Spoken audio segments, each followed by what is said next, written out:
이 시간 우리 함께 살펴볼 하나님의 말씀은 이사야서 40장에 있는 말씀부터 저희들 함께 살펴보고자 합니다. 우리가 지난 시간 그 에스겔서까지를 다 함께 살폈었는데, 그 에스겔서를 보고 난 다음 우리가 봐야 되는 곳은 그 이사야서 40장부터입니다. 잘 아시는 것처럼 하나님께서 이스라엘 백성을 부르시고 제사장 나라로 삼으시려고 애굽에서 불러내시고 율법을 주시고 훈련하시고 가나안 땅 들어가게 하셨는데, 이스라엘 백성들이 자신들의 그 사명을 다 감당하지 못하고 결국은 이제 북왕국은 아수르에, 남왕국은 바벨론에 무너지게 되는 이야기를 우리가 쭉 살피면서, 바벨론에 이제 1차 포로로 잡혀갔던 분들이 다니엘, 하나냐, 미사엘, 아사랴 그런 분들이었었죠. 그렇죠? 그리고 이제 2차로 잡혀가서 그 5년 지난 다음 아주 임박한 종말을 앞두고 외쳤는 분이 에스겔이었습니다. 중요한 것은 그렇게 이 바벨론에 잡혀가서 하나님께서 미리 말씀하신 것이 있었는데 70년이 차면 돌아온다는 거예요. 그래서 이 이사야서 그 1장부터 39장까지 내용은 히스기야 왕 때까지 이야기고요. 40장부터 66장까지 이야기는 전혀 다른 내용의 이야기입니다. 그 어떤 이야기냐면 바벨론 포로에서 이제 돌아갈 날이 얼마 남지 않았다는 거예요. 그래서 이 이사야서 40장부터 66장까지는 실제로 누가 기록했는지 그 기록한 분의 이름을 알기는 어렵습니다. 왜냐하면 그 내용 자체에 이 글을 쓰신 분의 이름이 나오지 않기 때문이죠. 그러나 우리가 확실히 아는 것은 성경의 저자는 성령님이시고 기자는 사람들인데, 우리가 성경을 기록한 기자를 알기도 하고 때로는 기자를 알지 못하는 그들도 꽤 있다는 것입니다. 그 중에 이사야서 40장부터 66장까지가 바로 그런 내용이죠. 잘 아시는 것처럼 바벨론에 잡혀가서 그 이분들이 크게 깨달았던 것들이 몇 가지가 있었습니다. 인간 나라를 통치하시는 분은 하나님이시라는 거예요. 하나님이 주인이시라는 거예요. 그래서 하나님께서 왕을 세우기도 하시고 때로 왕을 폐하기도 하시고, 그리고 하나님께서 또 미리 말씀하신 것이 있었죠. 그렇죠? 바벨론의 남왕국 유다가 무너질 것도 미리 말씀하셨고, 그리고 거기에서 70년이 차면 돌아올 것도 미리 말씀하셨고, 오히려 그들이 그 바벨론에 잡혀갔을 때 배우고 깨닫고 알게 되는 것이 있는데, 그것이 무엇이냐면 물이 바다를 덮음같이 하나님을 인정하는 것이 온 세상에 가득하게 될 것을 오히려 그때 확인하게 될 것이라고 말씀하신 대로 다 성취되는 것을 보았다는 거예요. 그리고 이제 70년이 차면 돌아올 거다 말씀하셨던 그 말씀도 곧 이루어질 것입니다. 그러니까 이 말씀을 지금 듣고 있는 분들은 그 바벨론에서 회복되기 얼마 전에 그 하나님께서 예언자를 보내셔서 그 일깨우시는 거예요. 내가 약속한 대로 너희들에게 이루어 줄 것이니까 문제는 너희가 그 순종을 해야 이루어지는 것이니까. 그러니까 이 예언자들의 말을 듣고 일깨어서 다시 바벨론에서 예루살렘으로 돌아가서 출애굽이 아닌 출바벨론한 사람으로서 하나님이 어떤 분인지를 확실히 알고 하나님의 증인이 되었으면 참 좋겠다. 예, 그런 말씀을 하시고 있는 내용들입니다. 그러니까 바벨론 가서 깨달았던 것이 또 있었죠. 그게 뭐냐면 사람이 손으로 만든 우상들은 아무것도 아니라는 거예요. 이방 신들도 아무것도 아니라는 것이죠. 그리고 실제로 하나님께서 이미 다니엘을 통하여 말씀하신 부분이 있었습니다. 그게 뭐냐면 출바벨론 해서 그 이스라엘 나라가 하나님의 이 사명을 제대로 감당할 것인가. 하나님 바라긴 하시지만 그것이 안 될 것이기 때문에 메시아의 초림도 메시아의 재림도 다 있고 난 다음에야 그 이스라엘 나라가 회복될 거라는 거예요. 에스겔서에도 미리 말씀하셨죠. 하나님 원하고 바라시는 것은 여호와 삼마 그들과 함께 계시면서 이 예루살렘에서 그 시온에서 정말 온 세상을 향하여 그 여호와 하나님 스스로 계시고 전지전능하시고 무소부지하시고 영원히 변치 않는 참되고 선하시며 그리고 사랑이신 은혜와 자비가 많으신 그 하나님을 알기를 원하시지만 그게 잘 안 되고 말았던 것이죠. 그래서 하나님께서 내가 너희와 함께 하고 싶지만 그게 안 될 것이니까 이후에 또 될 일들이 있다 하시면서 아브라함과 맺었던 또 이 다윗과 맺었던 그 은혜에 대한 언약이 성취가 어떻게 될 것인가 하는 것도 미리 말씀을 하시는 것입니다. 그래서 오늘 우리가 함께 읽어나가게 될 이 40장부터 내용은 해석이 그리 많이 필요한 것이 아니라는 거예요. 왜냐하면 내용이 너무나 확실하기 때문입니다. 그런데 이제 읽어나갈 때 한 가지 주의할 것은 있습니다. 그 동그라미에서 동그라미까지가 한 단락단락들이 되어져요. 그러니까 굉장히 많은 예언들이 아주 파편적으로 정리가 되어져 있다는 것을 꼭 기억하시고 읽으면 혼자 읽으실 때에도 그리 어렵지 않게 읽을 수가 있을 것입니다. 그래서 오늘 우리가 늘 하나님 말씀을 대할 때 이 말씀의 내용을 밝히 알고 난 다음 여러분들이 늘 머리맡에 두고 하나님 말씀을 가까이 해서 하나님이 어떻게 일을 하셨고 어떻게 일을 이루셨고 그러면 그렇게 하신 것처럼 앞으로 또 무엇을 하실 것인가, 그럴 때 우리는 어떤 자세로 살아야 하는가, 이런 것들을 밝히 알 수 있으면 좋겠죠. 우리 한번 40장 1절부터 함께 봅시다. 너희는 너희의 하나님께서 이르시되 너희는 위로를 하여라. 그러니까 위로의 내용이 딴 게 아니죠. 마치 애굽에서 그들이 나오게 될 때 위로가 되었던 것처럼 이제 바벨론에서 그 포로 생활 다 끝나고 돌아오면 그것이 그들에게 뭐가 될 거라는 거예요? 위로가 될 거라는 거예요. 너희는 위로하라. 나의 백성을 위로하라.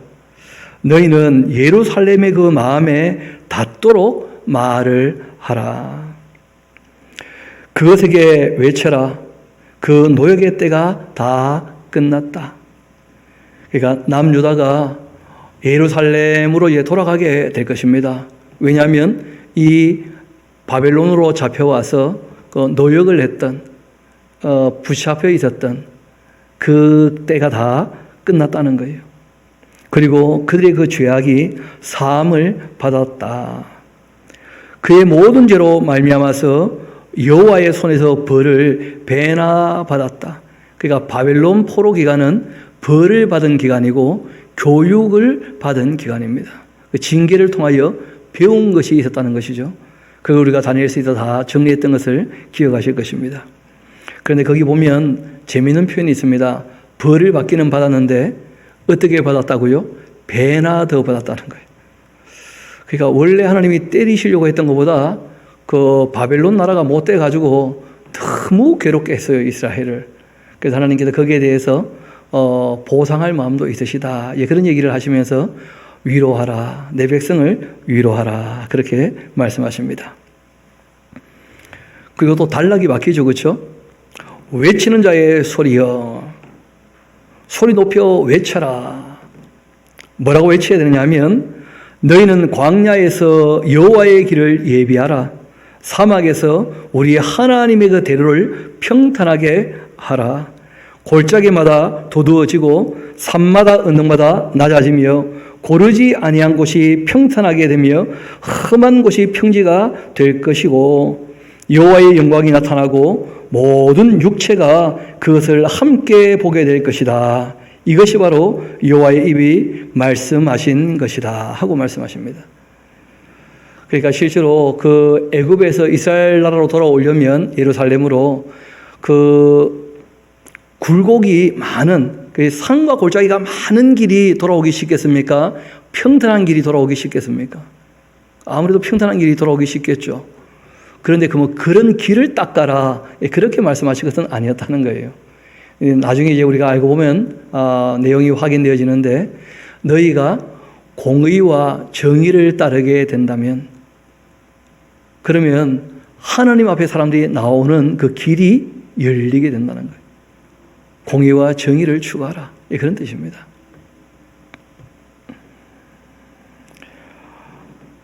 또 이어 말씀하시죠.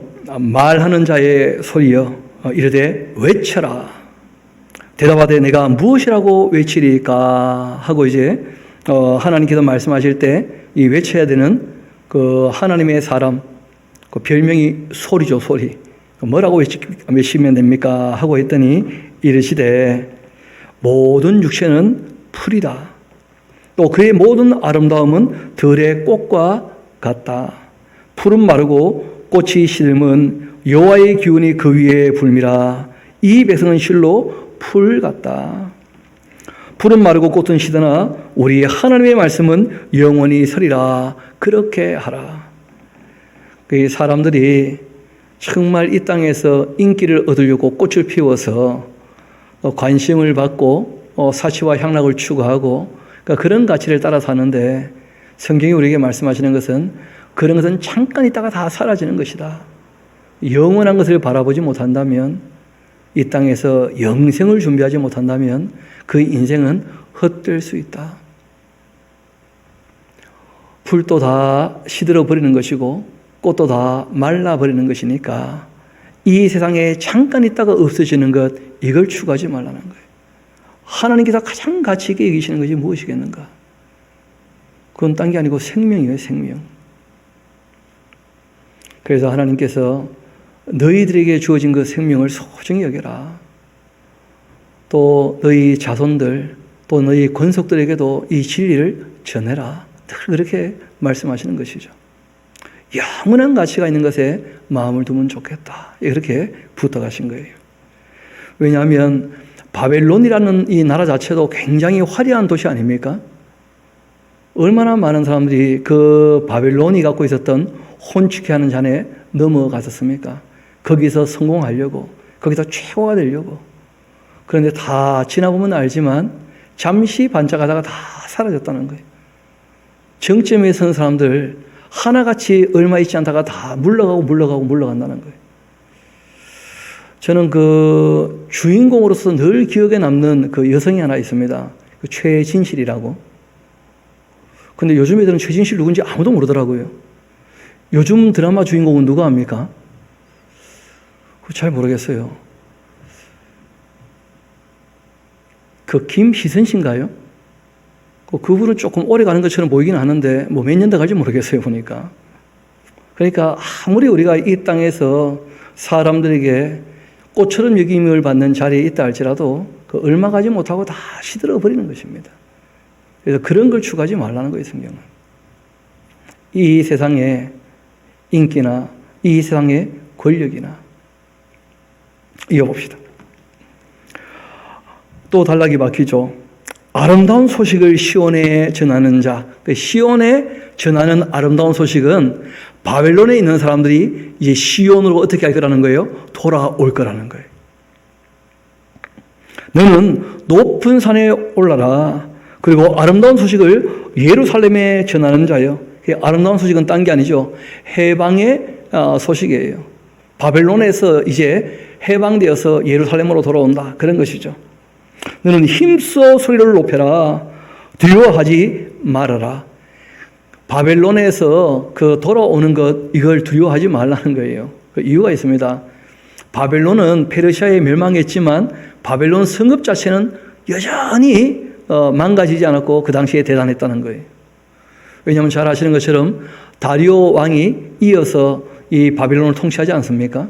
반면에 예루살렘은 그때 그 70년 전에 초토화되고 난 다음에 아직까지 회복이 안 됐거든요. 바벨론에서 돌아온 사람들이 이제 일궈야 돼요. 그러니까 돌아오기가 참 두려울 수 있습니다. 해방의 기쁨은 기쁨이지만 가서 할 고생을 생각해 보면 사람들이 계산하게 되겠죠. 편하게 여기 있을 것인가? 가서 고생할 것인가? 뭐 그거 고민되지 않겠어요? 그래서 이제 이 외치는 자가 외칩니다.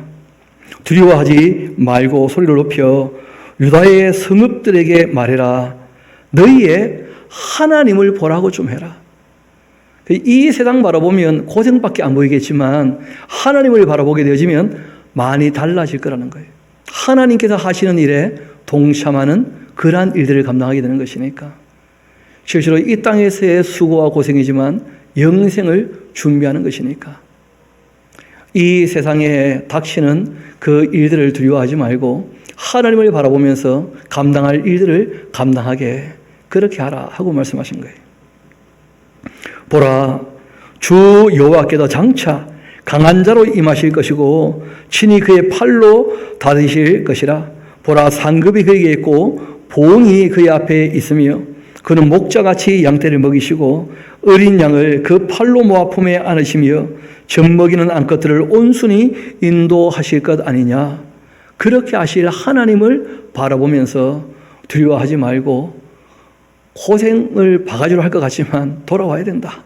그런 말씀을 하시는 거예요. 그리고 이어 말씀하십니다. 하나님을 바라보러 있으니까 그 하나님 누군지 좀 소개를 해야 되겠죠. 그죠? 다시. 누가 손바닥으로 바닷물을 헤아렸고 뼘으로 그 하늘을 쟀고 땅의 티끌을 되로 담아 보았고 접시 저울로 산들을 막대 저울로 언덕들을 바라볼 수가 있었겠느냐. 누가 여호와의 영을 지도하였고 그 모사가 되어 그를 가르쳤겠느냐.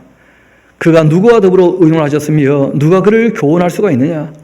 그에게 정의의 길로 가르치며 지식을 가르쳤으며 통달의 도를 보여줄 수가 있단 말이냐. 그러니까 누가 하나님보다 뛰어날 수 있단 말인가. 그런 얘기죠. 보라, 그에게는 열방이라 할지라도 통에 한 방울 물 같고 저울에 작은 틱을 같고 섬들은 떠오르는 먼지 같지 않더냐 말이에요. 여러분, 실제로 우리가 그 하늘의 밤하늘의 별들을 보면 지구별도 큰 별이 아니잖아요. 그렇죠? 그 지구별에 있는 명멸하는 나라들이 크면 얼마나 크겠냐는 거예요.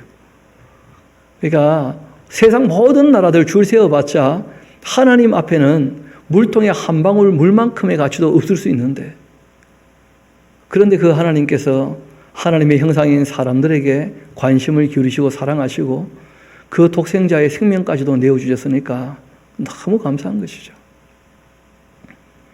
이어봅시다. 레바논은 땔감에도 부족하겠고 그 짐승들은 번제에도 부족할 것이라. 그의 앞에는 모든 열방이 아무것도 아니라 그는 그들을 없는 것 같이 빈 것 같이 여기시느니라. 그런즉 너희가 하나님을 누구와 같다 하겠으며 무슨 형상을 그에게 비기겠느냐. 하나님을 비경을 만들면 됩니까? 안 됩니까? 안 된다는 거예요. 그때나 지금이나 다 마찬가지죠. 우상이라는 것은 너희가 다 봤던 것처럼 장인이 부어 만들었고 장식이 금으로 입혔고 또 은사슬을 만든 것인데, 궁핍한 자는 거제를 드릴 때에 썩지 아니하는 나무를 택하고 또 지혜로운 장인을 구하여 우상을 만들어 흔들리지 아니하도록 세우느니라. 너희가 알지 못하였느냐? 너희가 듣지 못하였느냐? 태초부터 너희에게 전하지 아니하였느냐? 땅의 기초가 창조될 때부터 너희가 깨닫지 못하였느냐? 하나님은 땅이 공창에 앉으시나니 땅에 사는 사람들은 메뚜기 같으니라.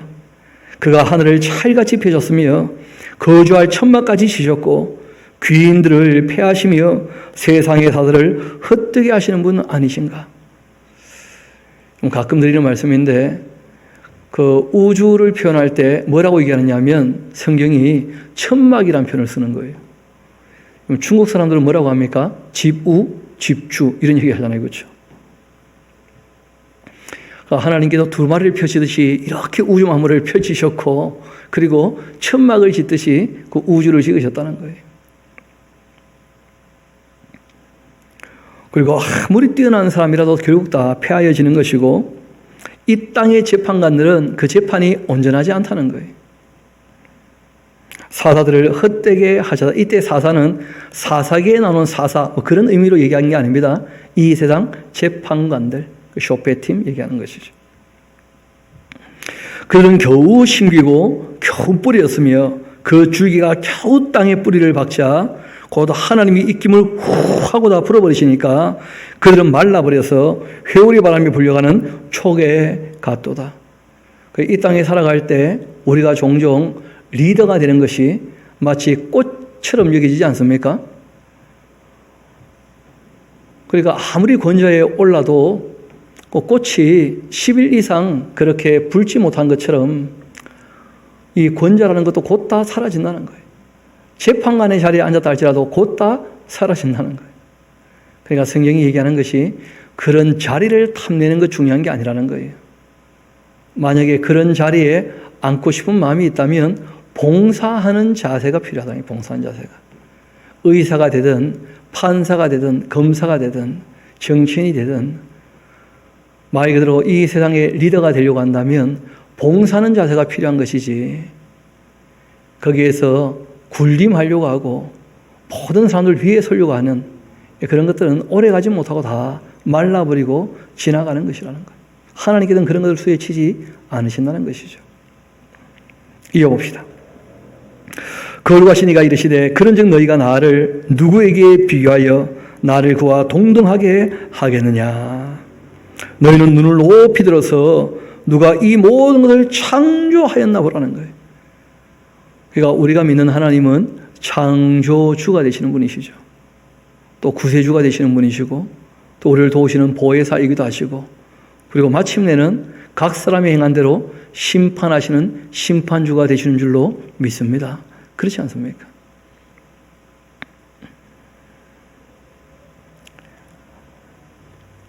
눈들어 이 모든 것을 누가 창조했나 봐라 하는 것이 알고 보면 우주론적인 논증이라는 거예요. 우리가 이런 나무 의자를 보면 목수가 잘 만들었겠다 뭐 그런 마음을 갖는 것처럼 우주 만물을 보면 창조하신 분이 계시죠. 히브리서에 그런 말씀이 있지 않습니까? 집마다 지은이가 있으니까 천지 만물을 창조하신 분이 계신다. 그러니까 무에서 우연히 유가 되는 수는 없다는 거예요. 시간이 있다고 되는 게 아니거든요, 그것은. 그래서 하나님께서 시간도 공간도 물질도 하나님께서 다 창조하셨다는 거예요. 그리고 우리가 경험하는 이 물리법칙으로 움직이는 이 세계는 다 흔들리는 것인데 하나님이 또 한 번 변동하셔서 영원히 흔들리지 않는 세계로 다시 만들 것이다. 그런 말씀을 하셨거든요. 그것이 우리가 바라보는 영원한 세계죠. 하나님의 세계. 이어봅시다. 보라, 주께서는 수요대로 만상을 이끌어내시고 그들의 그 모든 이름을 부르시나니 그 권세가 크고 그 능력이 강함으로 하나도 빠짐이 없느니라. 하나님께서 별별마다 이름들을 다 알고 계시고 다 지어놓으셨다는 거예요. 야곱이 어찌하여 너에게 말하며, 야곱아 어찌하여 너가 말하며, 이스라엘아 너가 이르기를 나의 길은 여호와께 숨겨졌다. 내 송사는 내 하나님에게서 벗어난다. 그렇게 착각을 하냐. 그러지 마라. 하나님이 너희를 다 알고 계신다. 그리고 너희들 억울함을 다 풀어주실 거다. 이 세상에서 억울하다고 해서 하나님이 안 보고 계신다, 모르시는 것 아니냐, 그런 착각을 하지 마라 하고 특별히 부탁을 하셔요. 너는 알지 못하느냐, 듣지 못했느냐, 영원하신 하나님 여호와 땅끝까지 창조하신 하나님은 피곤하지 않으시고 또 곤비하지 않으시고 명철이 한이 없으시다. 전능하신 분이라는 거예요. 하나님은 일 많이 했다고 지치고 뭐 그런 게 없다는 거예요. 하나님 지칠 때는 딱 한 가지예요. 사람들이 말을 안 들으면 그 지쳐요, 하나님께서. 그런 일 우리가 좀 몇 번 봤지 않습니까? 피곤한 자에게는 능력 주시고 무능한 자에게도 힘을 더하여 주신다. 소년이라 할지라도 피곤하며 곤비하며 장정이라도 넘어지며 쓰러지겠지만은 그러나 오직 여호와를 앙망하는 자, 참 번역이 쉽지 않죠. 앙망이란 말이 무슨 말인지. 실제로 이 카와라고 하는 말은 이렇게 번역하면 좀 더 이해가 쉬울 것 같아요. 하나님을 바라보는 자, 하나님 하시는 일을 기다릴 줄 아는 자, 그런 뜻이에요. 우러러보면서 소망을 품고 있는 그 앙망이라는 뜻이거든요. 그러니까 원래는 기다린다는 뜻이죠.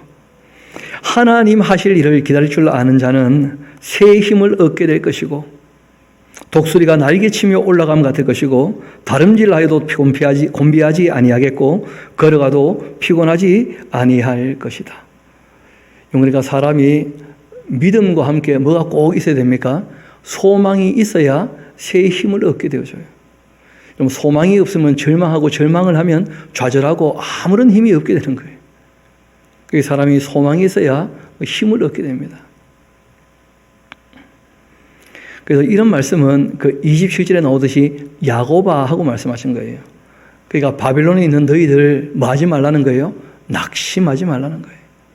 하나님 하실 일을 바라보면서 거기서 나와서 하나님께서 너희를 통하여 이루고자 하시는 일들을 너희가 순종해야 하나님께서 일을 하시지 않겠느냐. 그렇게 말씀하신 것이죠. 이어봅시다. 섬들아, 내 앞에다 잠잠하라. 민족들아, 힘을 새롭게 하라. 가까이 나오라. 그리고 말하라. 우리가 서로 재판 자리에 가까이 나아가자. 결국 이제 이 바벨론이 악하면 그 하나님이 재판하신 거죠. 그렇죠? 그러면 이제 결판이 났잖아요. 누가 동방에서 사람을 일깨워서 공의로 그를 불러 자기 발 앞에 이르게 하였느냐? 누구를 얘기하느냐 하면 동방에서 오는 사람이 바로 고레스죠. 고레스. 이 고레스라는 사람이 그 바벨론을 무너뜨리게 될 거예요. 그 사람들이 하나같이 얘기할 거라는 거예요. 이 바벨론이 악한 게 확실한데 이게 언제 어떻게 망하는가? 하나님이 다 이미 계획해 놓고 계신다는 거예요. 우리가 이 앞에서 다 읽었던 내용이기도 한데 70년이 차면 무너질 것이고, 맞습니까? 또 누구를 통해서요?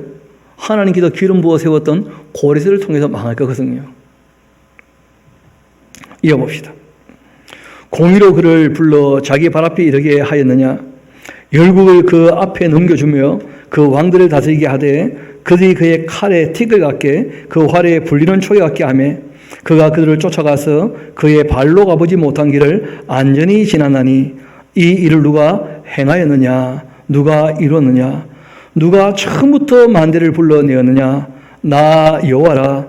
처음도 나고 나중에 있을 자에게도 내가 곧 그니라. 하나님은 어제나 오늘이나 어떠시다고요? 동일하신 분이셔. 하나님은 알파와 오메가고 시작과 마지막이고, 그리고 하나님은 언제나 동일하신 분이죠. 그래서 우리가 구약을 이렇게 읽고 하나님 어떤 분인지를 정리하는 이유는 그 하나님 지금도 어떤 분이십니까? 똑같은 분이시고 영원히 똑같은 분이셔요. 그래서 우리가 성경을 통하여 하나님을 바르게 아는 것이 참 중요합니다. 섬들이 보고 두려워하며 땅끝이 무서워 떨며 함께 모여와서 각기 이웃을 돕고 그 형제에게 이르기를 너는 힘을 내라 그렇게 하고, 목국은 금양색을 격려하면서 또 망치로 고르게 하는 자 매질꾼을 격려하며 이르되 땜질이 잘 된다 하니 그가 못을 단단히 박아 우상을 흔들리지 아니하게 하고 있구나. 실제로는 하나님께서 다 일을 하고 계시는데 사람들은 또 착각을 해요. 서로 격려하면서 서로 힘을 받았다고 생각을 하는 거예요. 또 우상을 만들어 가지고는 스스로 우상에게 위로를 받으면서 일을 하고 있는 거예요. 하나님이 그런 걸 참 안타까워하시는 거죠. 그러나 세상 사람들은 그렇게 착각하면서 살아가겠지만, 왜냐하면 하나님께서 의로운 사람에게도 또 불의한 자에게도 선한 자에게도 또는 악한 자에게도 이 땅에서 대하실 때에는 크게 다르게 대하십니까? 거의 비슷하게 대하십니까? 그러다 보니까 사람들이 오해하고 착각하는 거예요. 하나님이 일하신다 이게 잘 안 믿어지고 모르는 사람들이 많다는 거예요. 그러나 하고 하는 기도 말씀하십니다. 바벨론에서 나오는 너희들만큼은 그런 것이죠. 나의 종 너 이스라엘아, 내가 택한 야곱아, 나의 벗 아브라함의 자손들아, 내가 땅끝에서부터 너를 붙들며 땅 모퉁이에서부터 너를 부르고 너에게 이르기를 너는 나의 종이라. 내가 너를 택하고 싫어하여 버리지 아니하였다. 그렇게 하였노라. 앞을 잠깐 봅시다. 이런 바벨론에서 그 해방을 얻게 되는 나라가 단지 이스라엘 나라입니까? 모든 나라입니까? 그렇죠. 그러니까 다른 나라는 해방될 때 하나님이 하셨다고 생각했어요? 자기들 신이 했다고 생각했어요? 그런 오해가 얼마든지 있다는 거예요. 그래서 하나님은 미리 말하시고 이루시거든요. 다른 나라 신들은 그런 예언을 한 신이 아무도 없어요. 왜냐하면 다 가짜니까. 그런데도 사람들이 돌아갈 때에는 서로 격려하면서 자기들이 신들이 자기를 도왔다면서 얘기하면서 자기 나라로 다 돌아갈 거거든요. 그래서 하나님께서 너희들만큼은 그렇지 않다는 거 알지 않냐는 거예요. 왜냐하면 내가 미리 말한 대로 다 이루어진 것이니까. 그러니까 너희들은 나의 증인이 되면 참 좋겠다. 하나님을 알지 못하고 바벨론에 왔다가 돌아가도 하나님을 알지 못하고 돌아오는 사람들이 너무 많다는 거예요. 각 나라 사람들이. 그렇지 않습니까? 그래서 하나님께서 부탁을 하시는 거예요. 이스라엘 백성들에게. 출애굽할 때 제사장 나라로 부르셨던 것처럼 출 바벨론 할 때에도 제사장 나라가 되어서 하나님의 증인된 삶을 살면 좋겠다. 그런 마음이 있으신 거거든요. 그래서 이스라엘 나라를 뭐라고 표현하십니까? 하나님의 일을 감당하는 종이라는 거예요. 종. 사역자들. 이어봅시다. 그래서 내가 하는 말인데 두려워하지 말아라. 하나님의 종으로 일을 할 때 두려워할 필요 없다는 거예요. 내가 너와 함께 하니까 또 놀라지도 말아라. 나는 너의 하나님이 되니까. 내가 너를 굳세게 할 테니까 참으로 너를 도와줄 테니까 참으로 나의 의로운 오른손으로 너를 붙들어 줄 테니까. 그 적어놓으세요. 종로로 좀 제대로 하면 좋겠다. 그런 거예요. 그러니까 이런 말씀은 지금 우리에게 직접적으로 하신 말씀이 아닙니다. 그 바벨론에서 돌아오는 사람들, 이스라엘 백성뿐 아니고 모든 나라가 이 고레세 때문에 해방을 얻게 되어지는데 각 나라 사람들은 다 하나님을 알지 못하고 다 돌아가게 되거든요. 그러니까 그 사람들에게 하나님을 전한다는 것이 참 쉽지 않을 수 있잖아요. 이어봅시다. 봐라, 너에게 노하던 자들 수치와 욕을 당할 것이고 너와 다투는 자들이 아무것도 아닌 것 같이 될 것이고 멸망할 것이니까. 그러니까 하나님의 종이 되어서 하나님의 사역자로 정의된 삶을 사는데 두려워하지 말라. 그렇게 부탁하신 거예요. 너희들은 진짜를 알고 있고 돌아간 사람들은 다 자기들 나름대로 생각하는 것이니까 입장이 전혀 다르지 않냐. 그런 것이죠. 너가 찾아도 너와 싸우던 자들을 만나지 못할 것이고 너를 치던 자들은 아무것도 아닌 것 같이 허무한 것 같이 될 것이다. 이는 나 여호와 너희 하나님이 너의 오른손을 붙들고 너에게 이르기를 두려워하지 말라. 내가 너를 도우리라. 그렇게 할 것입니다. 이 버러지 같은 너 야곱아. 이 버러지 하니까 또 좀 그렇죠. 지렁이가 더 옳은 표현입니다. 그럼 지렁이는 밟으면 어떡합니까? 지렁이도 밟으면 꿈틀해요. 문제는 꿈틀하고 끝입니다. 뭐 꿈틀했다고 해서 뭐가 됩니까? 그런 거 없잖아요. 그러니까 야곱이란 나라 자체는 약한 게 확실해요. 지렁이 같은 너 야곱아. 너희 이스라엘 사람들아 두려워하지 말아라. 왜냐하면 내가 너희를 통하여 일하니까 하나님이 일하실 거니까 너희들의 힘이 없다고 두려워할 필요 없다는 거예요. 우리가 살아갈 때 그럴 때가 있거든요. 실제로 내가 가지고 있는 역량이라는 것은 빤하니까 무슨 일을 할 때 참 두려워질 때가 있거든요. 그럴 때 우리가 하나님께서 맡기신 일을 감당하는 것이라면 마음을 좀 새롭게 할 필요가 있어요. 제가 보니까 아기를 키우는 엄마들이 그런 얘기해요. 태어나기 전부터 걱정을 하죠. 애가 태어나면 내가 기를 수는 있겠나 하면서 괜히 겁을 먹어요. 여러분, 하나님께서 잉태하게 하셨으면 태어나게 하실 것이고 태어나게 하셨으면 기를 능력을 주실 줄 믿습니다. 그런 거 두려워하면 아무것도 못하는 거죠. 그렇지 않습니까? 그래서 하나님이 도우신다, 용기를 주면 생명의 주인은 누구시라고요? 하나님이시다. 참 이 나라가 지금 어려워진 것이 인구 증가율이 0.6%는 인류 역사상 처음이었답니다. 우리나라가 지금 0.65가 그래요. 있을 수 없는 일이 벌어진 거예요. 그런데 물어보면 다 결혼도 자신 없다. 애 키우는 거 더 자신 없다. 다 자신 없답니다. 그러니까 아무것도 안 되는 거예요. 참 저는 목사로서 너무 마음 아픈데 문제는 내가 애를 못 놓으니까 참 방법이 없죠. 방법이.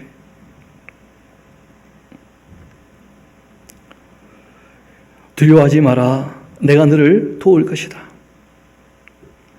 지렁이 같은 너 야곱아, 너희 이스라엘 사람들아 두려워하지 마라. 나 여호와가 말하노니 내가 너를 도울 것이라. 너의 구속자는 이스라엘의 거룩한 분이시다.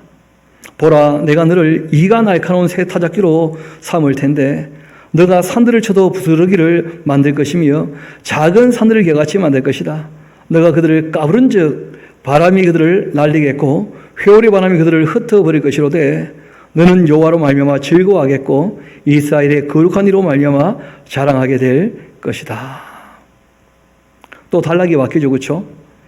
가련하고 가난한 자가 물을 구하되 물이 없어도 갈증으로 그의 그 혀가 마를 때 나 여호와가 그들에게 응답하겠고 나 이스라엘의 하나님이 그들을 버리지 아니할 것이라.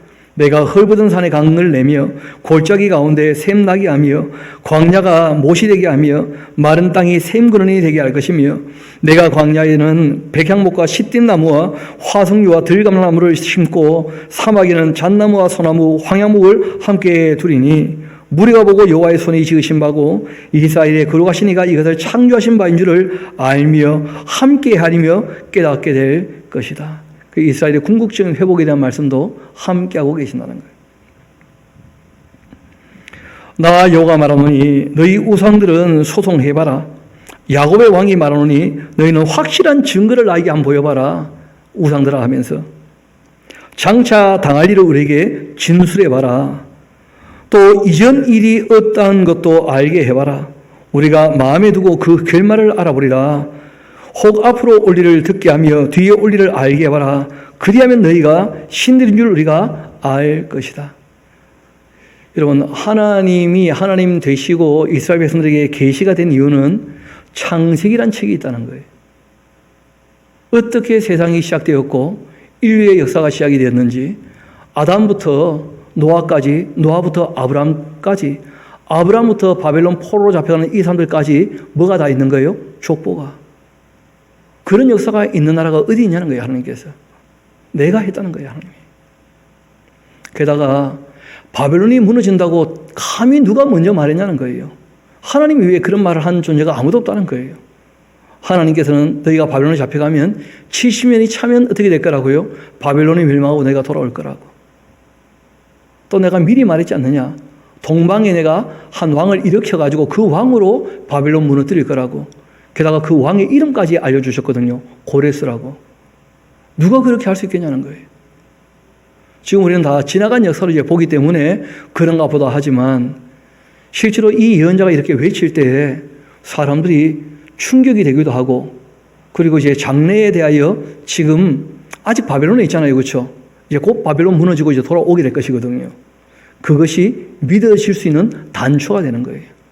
여태까지 말씀하신 대로 다 이루어졌다면 그럼 이제 앞으로 남은 말씀을 또 어떻게 될 겁니까? 이루어질 것으로 충분히 믿을 수 있지 않냐는 거예요, 하나님께서.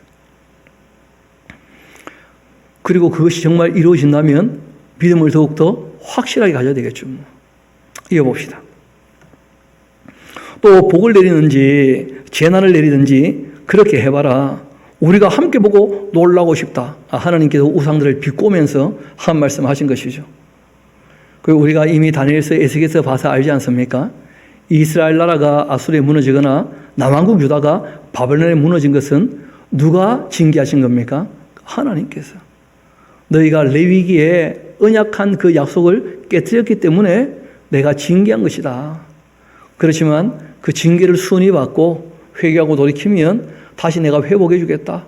그 말씀하신 그대로 다 되고 있지 않냐는 거예요.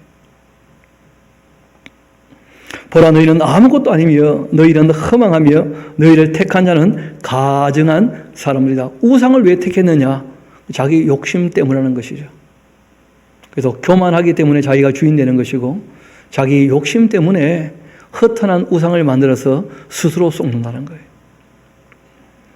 내가 한 사람을 일으켜 북방에서 오게 하고 또 내 이름을 부르는 자를 해에 돕는 곳에서 돌아오게 하였나니 그가 이르러 고관들을 속해같이 토기양이가 진흙을 밟같게 하리니 누가 처음부터 이를 알게 하여 우리가 알았느냐? 누가 이전부터 알게 하여서 우리가 옳다고 말하게 하였느냐?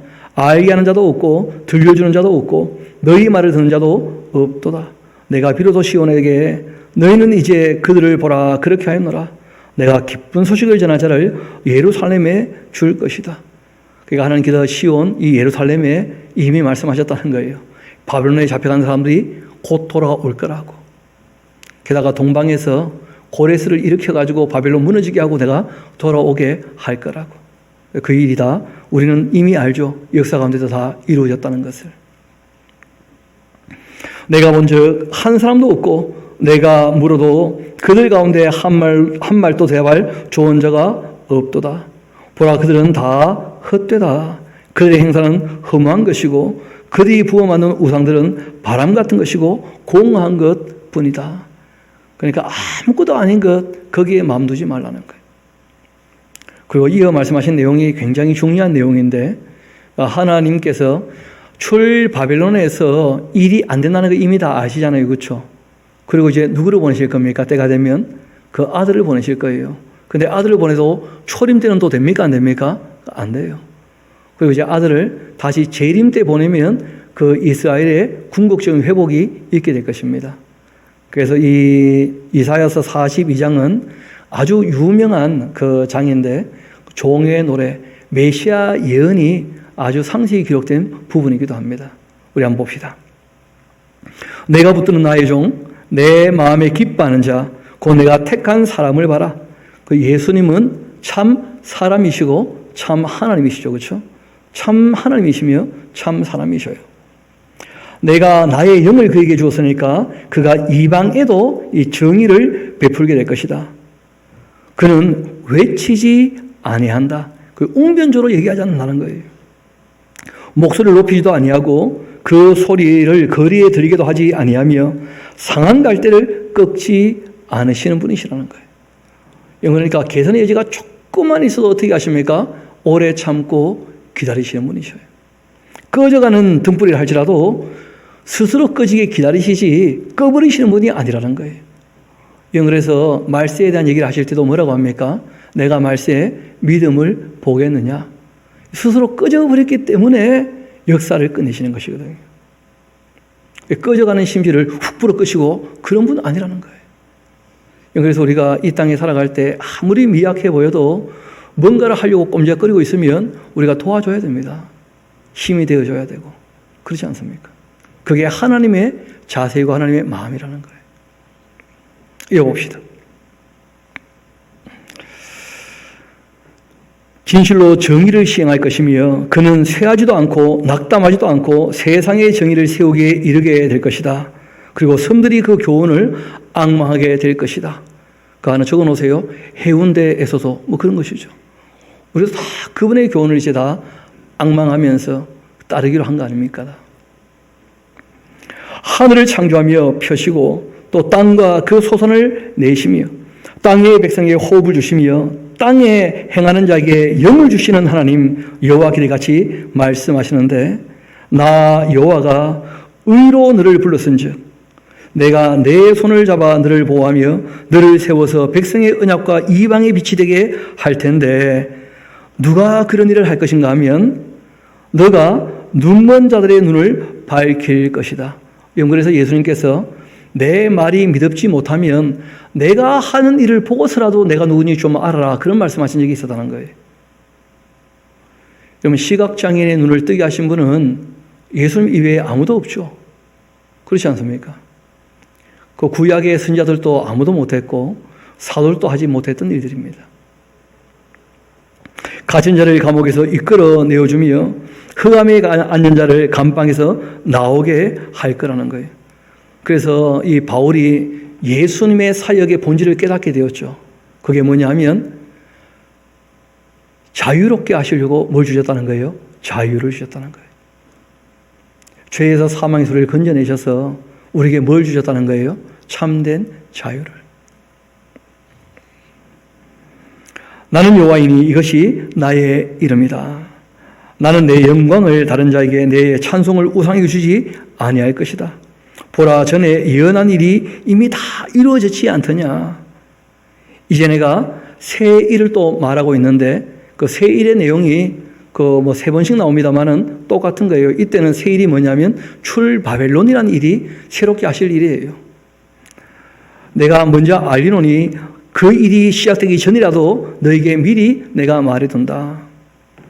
항해한 자들과 바다 가운데 만물과 섬들과 거기에 사는 사람들아, 여호와께 새 노래로 노래하며 땅끝부터 찬송하라. 여러분, 왜 새 노래를 부를까요? 별로 생각을 안 해봤죠, 우리가. 적어놓으세요. 새롭게 일을 하시니까 새로운 노래가 또 나오는 거죠, 뭐. 그렇지 않습니까? 이번에 그 나훈아 씨가 새 노래 하나 발표했죠. 테스형. 이때까지 고민 안 하다가 이제 인생 무상을 경험하면서 소크라테스형 하면서 노래 불렀잖아요. 인생이 뭔지 물어봤더니 답이 없답니다. 아직까지도. 그 새로운 일을 경험하면 새로운 노래를 만드는 거죠. 뭐. 그 이스라엘 백성들이 출 바빌론 하게 되어지면 하나님 하시는 놀라운 새로운 일로 말미암아 새로운 노래를 또 만들어 부르게 될 거라는 거예요. 그래서 시편을 보게 되어지면 우리가 오늘 읽었던 이 시편에 있는 말씀도 마찬가지인데 78편에 있는 말씀도 아삽의 그 시들 중에 출 바벨론 이후에 기록한 시들이 꽤 많아요. 실제로는 아삽의 정신을 가지고 지었던 시죠. 그렇죠? 아삽은 다윗 시대의 사람인데 또 고라 자손의 시들도 다 마찬가지입니다.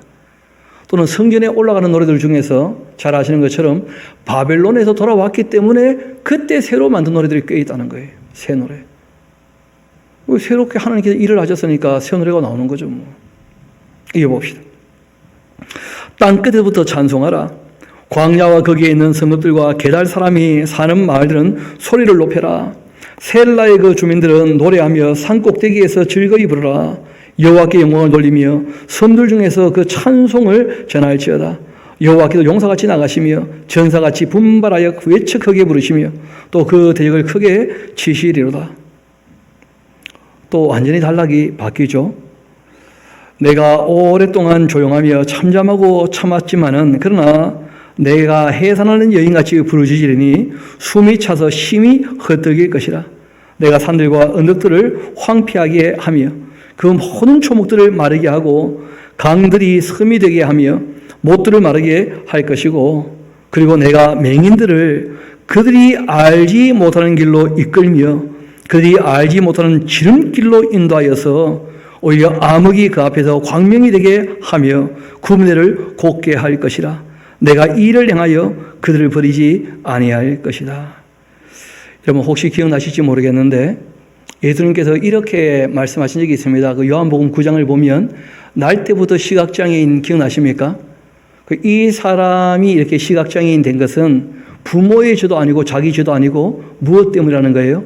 하나님께서 하실 일을 보이기 위한 것이다 하고 말씀하시면서 그 눈을 뜨게 하신 거예요. 그러고 난 다음에 사람들이 그 일로 말미암아 시끄러워졌지 않습니까? 그때 예수님께서 하신 말씀이 바로 이 말씀에 대한 해석이었어요. 너희가 본다고 하니 오히려 너희 죄가 너희들에게 그대로 있다는 거예요. 그러니까 시각장애인이 예수님을 먼저 알아본 겁니까? 아니면 종교 지도자들이 예수님을 먼저 알아본 것입니까? 시각장애인이 예수님을 더 먼저 알아본 거 아니에요. 그래서 하나님께서 때로 맹인들에게 오히려 지름길을 여셨다는 거예요. 지름길을. 그래서 먼저 알아보고 더 확실히 알아보게 하셨다는 거예요. 이 세상이 망가졌기 때문에 태어날 때 장애를 가지고 태어났는데 그 장애가 있었기 때문에 하나님을 더 바르게, 더 확실히, 더 빠르게 만나보는 사람이 있다는 거 아니겠어요?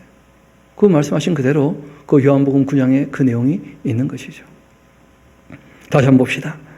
16절 내가 맹인들을 그들이 알지 못하는 길로 이끌며 그들이 알지 못하는 지름길로 인도하며 암흑이 그 앞에서 광명이 되게 하고 구분대를 곱게 할 것이라. 내가 이를 행하며 또 그들을 버리지 아니하리니 조악한 우상을 의지하며 또 부어 만든 우상을 향하여 너희는 우리의 신이라 하는 자 물리침을 받아 크게 수치를 당하게 될 것이다.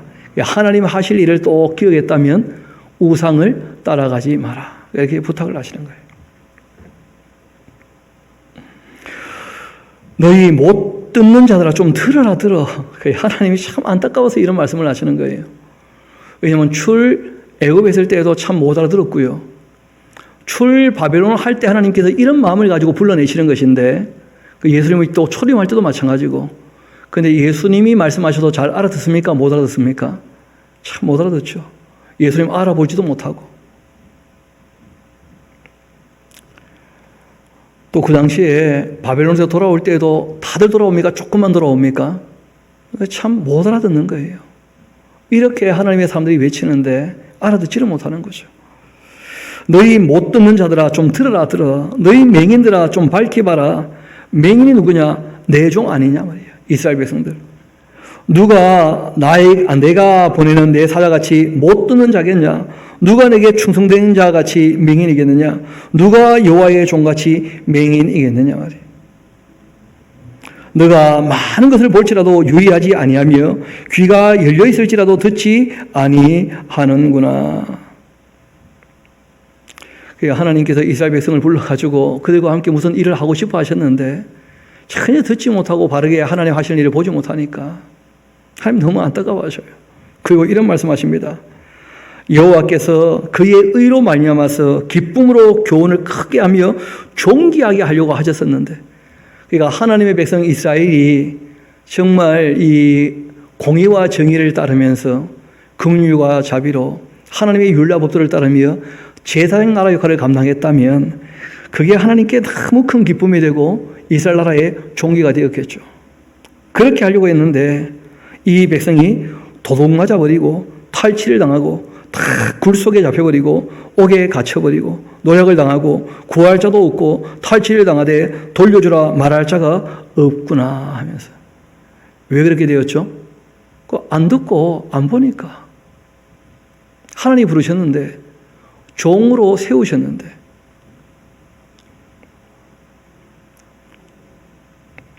너희 중 누가 이 일에 귀를 기울이겠느냐. 그러니까 너희 조상은 출애굽에서 내 말을 안 듣고 내가 하는 일을 보지 못해가지고 문제가 되었지만 이제라도 너희들은 좀 내 말을 듣고 내 하는 일을 좀 봐야 되지 않느냐. 누가 이 일에 좀 귀를 기울이겠는가. 그런 말씀을 하시는 거예요. 바라기는 이제는 교회인 저와 여러분들이 주님 말씀에 귀를 기울이고 하나님 하시는 일들을 바르게 볼 수 있게 되기를 소망합니다. 주님 맡기신 일들이 있을 테니까요.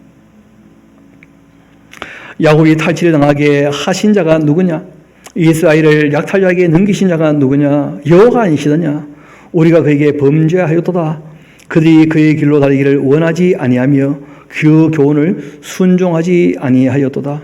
그러므로 여호와께서 맹렬한 진노와 전쟁의 위력을 이스라엘에게 쏟아부으시며 그 사방에서 불타오르나 깨닫지도 못하며 몸이 타지만 마음에 두지도 아니하는도다. 그렇게 해서 너희가 바벨론에 다 잡혀갔으니까 그 바벨론에서 돌아올 때에는 어떻게 하라는 거예요? 좀 이제는 내 말을 알아듣고 내가 하는 일을 좀 보고 내가 맡기는 증인된 삶을 좀 살아주면 좋겠다. 그런 하나님의 간절한 마음이 지금 이 이사야서를 기록하고 있는 그 선지자의 마음에 담겨 있는 것이죠.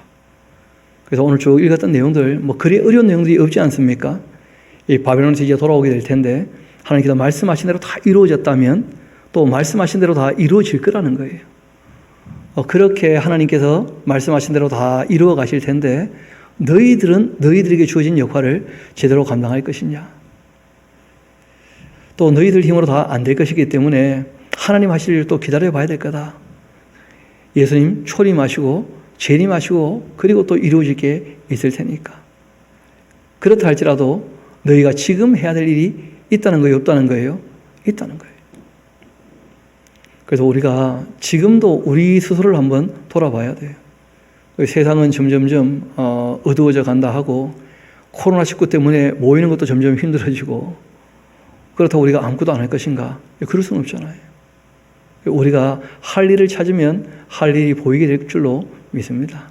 그래서 하나님 맡기신 일들을 우리가 기쁨으로 늘 감당해 나갈 수 있게 되기를 소망합니다. 우리 이 시간 2, 3분 정도 조용히 말씀 우리 같이 들었던 내용들 마음으로 정리하면서 우리 같이 기도하면 좋겠습니다. 이 말씀으로 우리 마음을 새롭게 하고 또 주님께서 우리에게 맡기신 사명들이 있지 않습니까? 우리 삶의 자리에서 우리가 해야 될 역할들도 있는데 우리가 정말 맡기신 사명 잘 감당할 수 있도록 주님께 도움을 바라며 또 그렇게 기도하면 좋겠습니다. 함께 기도하도록 하시겠습니다.